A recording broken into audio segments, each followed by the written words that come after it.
नमस्कार, आप देख रहे हैं आरएडी न्यूज। मैं हूं योगेश चक्रवर्ती। बिहार में मंत्रिमंडल विस्तार की चर्चा सत्ता के गलियारों में ही नहीं बल्कि पूरे बिहार में है। लेकिन हम आपको मंत्रिमंडल विस्तार से एक एक्सक्लूसिव जानकारी देने जा रहे हैं कि भले ही मंत्रिमंडल विस्तार की चर्चा जोर शोर से हो, सत्ता के गलियारे में हो या बिहार के कोने कोने में हो, लेकिन जो जानकारी हमारे पास है उसके मुताबिक खरमास तक मंत्रिमंडल का विस्तार नहीं होने जा रहा है। जी हाँ, ये जानकारी हमारे पास है और इसी मसले पर हम चर्चा करते हैं आरएडी न्यूज के राजनीतिक संपादक हेमंत कुमार के साथ। हेमंत जी, जिस तरह से बिहार में पूरे जोर शोर से इस बात की चर्चा है कि जल्दी ही संडे के बाद मंडे को संभवतः मंत्रिमंडल का विस्तार हो जाएगा, क्या कहेंगे आप? मंत्रिमंडल का विस्तार बिहार में सबसे बड़ा राजनीतिक गॉसिप है एक तरह से, और ये तब से शुरू है जब से बिहार में सत्ता बदली है, गठबंधन बदला है। कांग्रेस और आरजेडी के साथ, लेफ्ट के साथ जब नीतीश कुमार आ गए बीजेपी को छोड़ करके, तो एक तो जब सरकार बदली, गठबंधन बदला तो नई कैबिनेट बनी थी। उसके बाद से संयोग ऐसा हुआ कि दो लोगों का इस्तीफा हो गया। एक तो कार्तिकेय सिंह थे और दूसरे सुधाकर सिंह, और दोनों ही संयोग ऐसा है कि वो आरजेडी कोटे से थे। और उस समय जो चर्चा थी कि कांग्रेस को के कोटे से और कुछ लोग मंत्री बनेंगे, जो आज तक नहीं बना है। तो बिहार कैबिनेट का जो स्ट्रेंथ है वो 36 का है, 36 का। उससे ज़्यादा आप मंत्री नहीं बना सकते हैं, क्योंकि जो गाइडलाइन है उसके मुताबिक आप उससे ज़्यादा मंत्री नहीं बना सकते हैं। तो अभी रिक्तियाँ कितनी हैं? वैकेंसी जो है वो 6 है। मुख्यमंत्री को लेकर के अभी 30 लोग कुल जो मंत्रिमंडल में है, कैबिनेट में है, और बाकी वैकेंसी 6 है। अब उन 6 वैकेंसी को, वैकेंसी में 6 है लेकिन एक वैकेंसी और होने वाला भी है, इसको भी जोड़ लीजिए। हाँ, ये वो भी है। तो ये है कि कैबिनेट का विस्तार जो है, जो मैंने पहले कहा कि ये बिहार में सबसे हॉट पॉलिटिकल गॉसिप है। लेकिन संयोग ऐसा है कि अभी तक वो अपने मुकाम तक नहीं पहुंच पाया है। वो जो चर्चा होती है और लगता है आज होगा कल होगा, और ये हो नहीं पा रहा है। फिर से नई चर्चा तब शुरू हुई है कि बुधवार को नीतीश कुमार जब बेंगलुरु से ये वहाँ गए, क्या ये राबरी आवास पर मिलने के लिए वहाँ, और लगभग 40-45 मिनट तक उन्होंने वहाँ लालू यादव से और इनसे तेजस्वी यादव से बातचीत की। और उसके बाद ये कयास लगने लगा कि कैबिनेट का विस्तार होने जा रहा है, लेकिन अभी तक फिर उसमें आगे कुछ दिखाई नहीं दे रहा है। तो ये लग रहा है कि जो मैं समझ पा रहा हूँ कि यह तो एक राजनीतिक काम है, लेकिन दोनों आदमी और ख़ासकर लालू जी ज़्यादा शुभ अशुभ का ध्यान रखते हैं।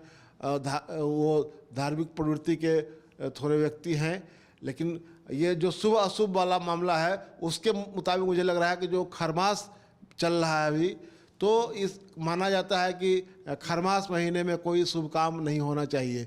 और इसकी यही वजह है कि ये दिख रहा है कि ये कैबिनेट का एक्सटेंशन जो है वो खरमास ख़त्म होने तक ये बढ़ जाए। हो सकता है कि आगे उसके बाद ये एक्सटेंशन हो, ये अनुमान लगाया जा रहा है। अब ये सवाल ये है कि उसको अगर थोड़ी देर के लिए अगर स्थगित कर दिया जाए तो आखिरकार कौन लोग बनेंगे? तो वैकेंसी जो है, जो पूरा क्योंकि राजनीति में ये हकीकत है कि जातीय समीकरण का खासा ख्याल रखा जाता है। तो जो वैकेंसी है आरजेडी कोटे से, उसमें कार्तिकेय सिंह जो हैं वो भूमिहार बिरादरी से थे और सुधाकर सिंह राजपूत बिरादरी से, और इन दोनों की वजह से वो 2 वैकेंसी उधर से है। और जो कांग्रेस कह रही है कि हमको 2 सीट चाहिए, 2 सीट चाहिए, तो उनके पास पहले से एक मुरारी गौतम और एक आफाक आलम, ये 2 मंत्री हैं, एक मुस्लिम समुदाय से और एक वो अनुसूचित जाति से हैं।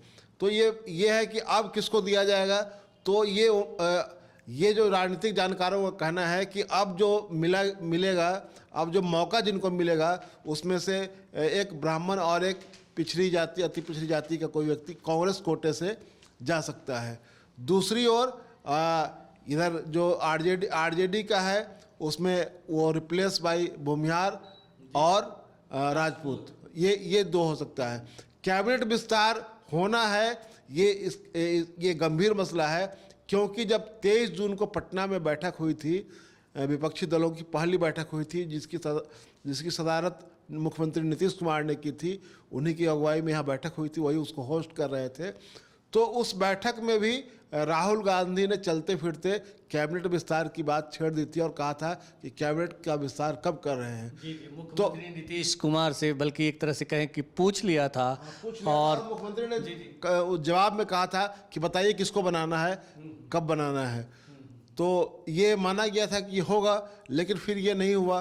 अब क्योंकि विपक्षी दलों की बैठक थी, फिर इधर बिहार विधानमंडल का सत्र शुरू हो गया, तो ये सब देख करके ये मुख्यमंत्री ने ये भी कहा था कि कितना बनाना है, कितना बनाना, तो अखिलेश सिंह ने जवाब दिया था इस पे कि 2 बनाना है। 2 बनाना है, बिल्कुल।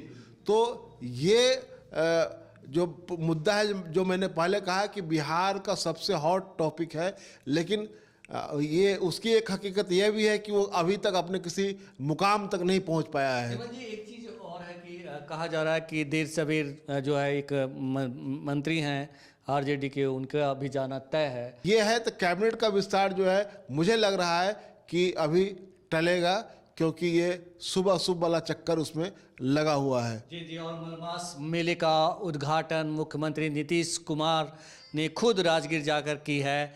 ऐसे में कहा जाता है कि मलमास के दौरान कोई भी शुभ कार्य नहीं किए जाते हैं, और भगवान जो है वो आराम की मुद्रा में होते हैं।